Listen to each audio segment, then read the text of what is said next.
은혜를 입은 자요 감사 찬송하라. 그런 제목입니다. 은혜를 입은 자요 감사 찬송하라. 자, 오늘 이 성경에는 찬양은 얼마나 중요할까? 왜 그토록 하나님은 우리가 찬양을 원하실까?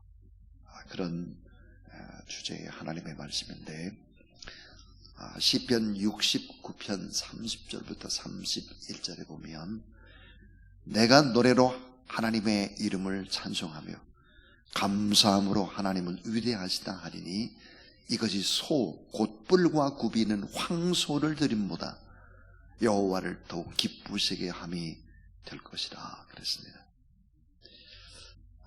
찬양이라는 것은 뭘까? 커다란 황소를 하나님께 드리는 것보다 더 여호와를 기뻐하게 하는 것이다 그랬습니다.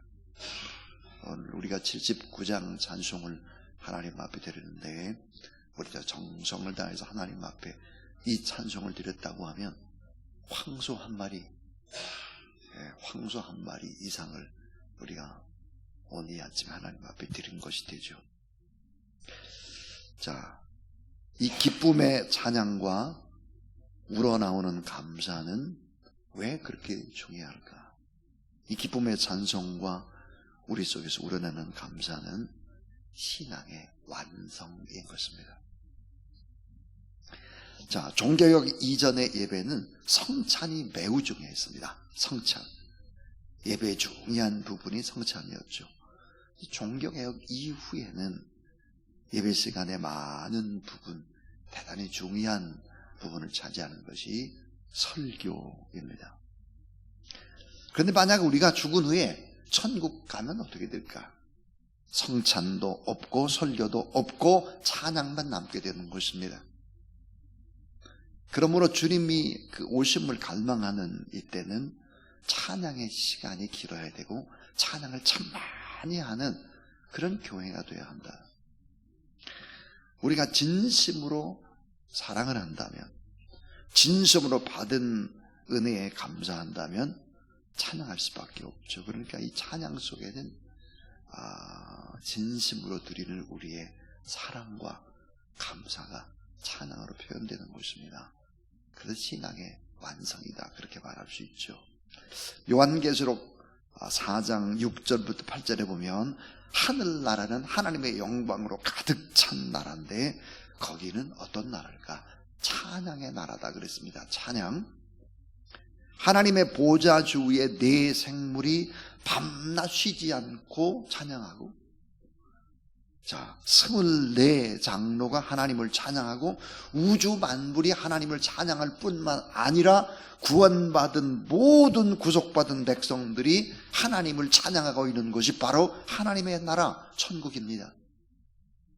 이 찬양은 그래서 정말 우리가 하나님을 사랑하고 또 하나님 앞에 받은 은혜에 감사하고 할 때 당연히 찬양을 하게 되는 것이고, 이 찬양은 신앙의 완성과 같은 것이죠. 오늘 말씀, 홍해를 건너게 하신 하나님 찬양, 광야 생활 가운데 우리를 보살피신 하나님을 찬양, 요단강을 건너가게 하신 하나님을 찬양하는, 그래서 이 찬양이 얼마나 위대하고 중요한지 하는 얘기가 오늘 본문입니다. 자, 오늘 이 본문 속에서 세 가지를 우리가 생각할 텐데, 그 첫 번째입니다. 찬양의 깊은 뜻은 뭘까? 찬양의 깊은 뜻입니다. 자, 찬양으로 번역된 히브리어 단어, 이 찬양이란 뭘까? 이제 이런 단어인데요. 그 첫 번째가 야다입니다. 야다가 뭘까? 야다는 찬양, 감사, 고백. 그래서 야다입니다. 야다. 찬양, 감사, 고백이 이제 야다 찬양이라고. 야다. 정말 진정한 찬양, 진정한 감사, 진정한 사랑의 고백, 이게 야다인데, 여러분 요나서에 보면 요나가 야다 찬양을 합니다. 어디서 야다 찬양을 할까? 큰 물고기 뱃속에서 야다 찬양을 합니다. 진작에 좀 감사, 찬송하고 그러면 얼마나 좋아요. 예. 바다 물속에 빠지고 물고기 뱃속으로 들어가서 그때 찬양을 하는데, 그때 히브리어가 야다입니다. 야다 찬양. 감사, 찬양, 진실한 고백, 이런 말이. 그 다음에 이제 자마르라는 단어인데, 자마르. 이 자마르는 소리 높여 목청껏 찬양하라. 소리 높여 목청껏 찬양하라. 이게 자마르입니다. 또 하나는 이제 여러분 잘 아는 할랄입니다. 할랄. 이 할랄이라고 하는 것은 찬양과 공경, 찬양과 공경, 그리고 칭송하라. 그분을 계속해서 칭송하라. 그래서 할랄, 이렇게 이제 얘기를 하는데, 그럼 야다나 자마르나 할랄, 이걸 다 합쳐서 찬양이란 뭘까 그러면, 찬양은 바로 이런 것입니다. 존귀와 칭찬과 경배를 받으실 그 대상에게 감사와 사랑을 담아서 영광을 돌리다, 그런 말이에요. 그래서 감사와 사랑을 담아서 영광을 돌리는데, 때로는 뭐예요?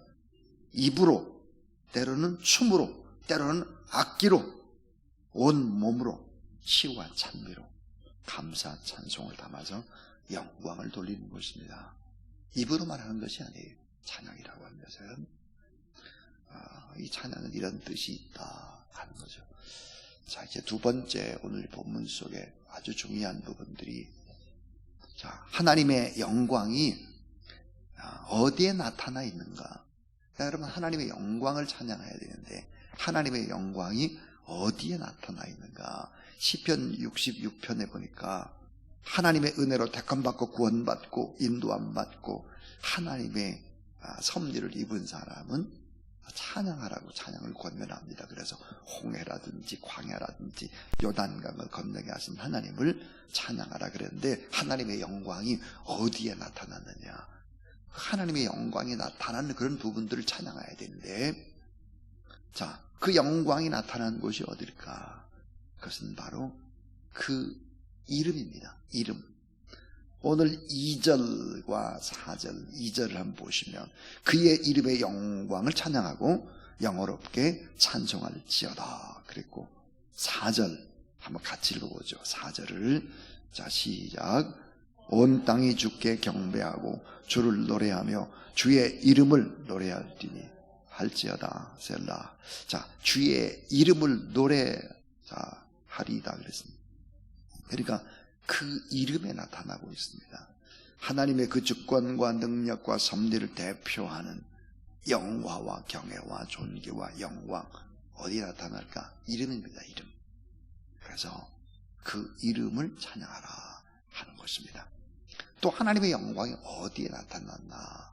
그것은 바로 거룩과 엄위 속에 나타나고 있다. 엄위 그랬어요. 오늘 이 본문에 보니까 엄이라는 단어가 3절과 5절에 나와 있습니다. 3절에 보니까 하나님께 아뢰기를 주의 일이 어찌 그리 엄위하신지요 그랬죠. 5절에도 그랬죠. 와서 하나님께 행하신 것을 보라. 사람의 아들들에게 행하심이 엄위하시도다 그랬습니다. 엄위하다 그랬어요. 이 엄위가 뭘까? 하나님의 거룩한 속성과 절대적인 의의 속성, 이런 것이 합쳐진 것이 바로 엄위, 권위를 나타내는 것입니다. 그래서 본질상 거룩하신 하나님, 이 거룩과 의 속에서 나오는 땅을 진동시키고 사람을 떨게 만드는 하나님의 엄위, 그 엄위, 하나님의 권위, 위엄, 이런 분들을 찬양하라.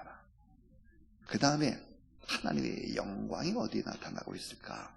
지혜와 권능 속에 나타나고 있다. 지혜와 권능. 그래서 6절에서부터 7절 보면 지금도 하나님은 일하시고 하나님의 역사 속에서 결국은 지혜와 권능으로 계속 쉬지 않고 일하고 계신다. 하나님의 영광이 정말 어디에 나타났을까? 제일 중요한 거, 그것은 바로 예수 그리스도를 통해서 나타나고 있습니다. 자, 궁극적인 영광 뭘까? 하나님의 궁극적인 영광은 인류의 죄를 도말하시기 위해서 십자가와 부활을 통해서 구원을 성취시킨 하나님의 영광. 그래서 하나님의 영광을 찬양하는 것이 우리가 꼭 마땅히 해야 될 일인데, 그 영광은 그 이름에 나타나고 거룩과 어미 속에 나타나고 지혜와 능력 속에 나타나고, 지금도 하나님은 계속해서 일하는 역사 속에 나타날 뿐만 아니라 예수 그리스도를 통해서 나타났다. 이러한 부분들을 다 찬양을 해야 한다 하는 것입니다. 자, 이제 마지막 세 번째 이제 결론입니다. 결론과 권면이 뭐냐면, 따라하세요. 확신을 가지고 하나님을 찬양하라. 예, 확신을 가지고 하나님을 찬양하라 하는 거예요. 확신을 가지고 하나님을 찬양하라. 여러분, 확신이 있으려면 뭐가 있어야 되죠? 체험이 있어야 합니다. 경험이 있어야 됩니다. 하나님의 능력을 목도하고, 그래야 확신에 찬 찬양, 또 하나님의 인도하심에 내가 확신한다. 지금까지 내 삶을 돌아보고 앞으로 남은 내 길을 반드시 복되게 인도할 것이다. 이런 확신이 있을 때 하나님을 힘있게 찬양하는 것입니다. 그래서 오늘 시편 66편 5절을 한번 봐주세요. 5절에 중요한 단어가 있는데, 와서 그랬습니다. 와서 하나님께서 행하신 것을 보라. 자, 사람의 아들들에게 행하심이 어미하시도다. 와서 보라, 어미하시도다 그랬습니다. 자, 하나님은 이런 분이다. 그래서 확신을 가지고 하나님 앞에 찬양을 할 때 찬양의 결과는 어떨까 하는 것입니다. 찬양의 결과. 찬양하는 사람들은 과연 어떤 축복을 받을까 하는 거예요. 자, 이 세상을 살아가는 사람들은 모두 다 찬양을 하며 살아갑니다. 모두 다. 북한에 있는 사람들은 사실은 어때요? 김일성, 김정일, 김정은을 찬양하죠. 많은 사람들은 돈을 찬양합니다. 돈. 많은 사람들은 자기 자식을 찬양하고, 건강을 찬양하고, 즐거움을 찬양하고, 이렇게 찬양을 하죠. 그 찬양의 대상이 뭐냐 이거예요. 찬양의 대상이 여호와 우리 하나님, 우리를 구속하신 예수 그리스도, 우리에게 힘주시는 성령 하나님, 이 삼위일체 하나님 우리가 높이 온전하게 찬양을 할 때, 찬양하는 사람들에게 하나님 주시는 축복은 뭘까 하는 거예요. 이런 축복입니다. 자, 하나님을 힘있게 찬양하는 개인이나 가정이나 국가는 어떻게 되나? 하나님께서 어려운 일이 있을 때 싸워주신대요. 그래서 전쟁에서 승리토록 한다. 전쟁에서 승리합니다. 구약성경에는 여러분, 악한 세력들과 싸움을 할 때 성가대를 조직해가지고 앞에서 막 찬양을 하고 그럴 때 하나님이 일하시고 싸우시고 이런 거 많이 나오죠. 하나님께서 싸우셔서 전쟁에서 승리하게 하고 성문의 원수를 막아주신다고 그랬습니다. 우리가 하나님 앞에 이렇게 새벽 예배 드리고 또 기도하고 찬송하는 거, 이게 얼마나 중요한 일인지 몰라요. 또 하나, 이 찬양을 힘있게 하는 사람들에게 주시는 축복이 뭘까? 그것은 이 땅 살아가는 동안에 복을 주십니다. 복. 이 땅에서 심고 가꾸는 모든 것에 풍성한 복을 주신다고 했습니다. 풍성한 수학의 소출이 점점 더 풍성하도록 한다고 했어요. 북한 땅 계속 흉년입니다. 한국은 쌀이 남아도 옵니다. 남아도는 쌀을 보관하기만 할 때도 돈이 너무너무 들어가요. 엄청난 이게 보통 축복이 아니죠. 우리나라는 어떻게 여러분 GDP 일본을 제끼고 그렇게 이렇게 잘 살 수가 있습니까? 이거 다 하나님께서 참 풍성한 축복을 허락하신다 하는 것이죠. 그리고 또 하나, 하나님을 찬양하게 되면 축복된 가정을 이루게 하신다 그랬어요. 그 자녀와 후손에 복을 주시고 내 손으로 하는 그 모든 일에 복을 주신다 그랬습니다. 헛일 하지 않는다 그 말이에요. 헛일. 예수 그리스도를 믿기 이전에 여러분 아무리 애쓰고 수고하고 돈 움켜쥐고 다 나가요? 없대요. 그런데 예수를 믿고 찬송하고 그러면 어때요? 내 손이 수고한 대로 다 먹고 내 집 내실에 있는 어린 감남로와 같고 그런 아내와 자녀들 다 행복한 아름다운 평강의 복을 주시겠다 그랬습니다. 하나님께서 이 찬양을 하는 개인이나 가정이나 민족에게 이런 복을 주신다 그랬어요. 자, 하나님은 어떤 분이시길래 그럴까? 복되게 통치하시는 하나님, 복된 삶의 길로 섭리하시는 하나님. 그래서 감사와 감격, 영광과 찬송을 사랑하신 하나님께 온전하게 올려드리라 하는 거예요. 자, 그러면 은혜를 입은 자요 감사 찬송하라 그랬어요. 이 감사 찬송을 하면 많은 축복을 우리가 받고 우리의 가정, 우리의 자녀들, 우리의 나라, 후손까지 하나님이 다 지키시고 돌보시는 것입니다. 우리 그동안의 우리의 삶들을 돌아보면서 310장 찬송하겠습니다.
나는 확실히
모든 사역을 다 마치시고 감람산으로 가실 때 찬미하면서 올라가시고 우리 위에 십자가에 못 박혀 돌아가시고 또 부활 승천하시고 이 땅에 다시 오실 때도 천사장의 나팔 소리와 함께 찬양 가운데 이 땅에 오실 우리 구 예수 그리스도의 무한하신 은혜와 하나님의 거룩하신 사랑과 성령 하나님의 역사하심이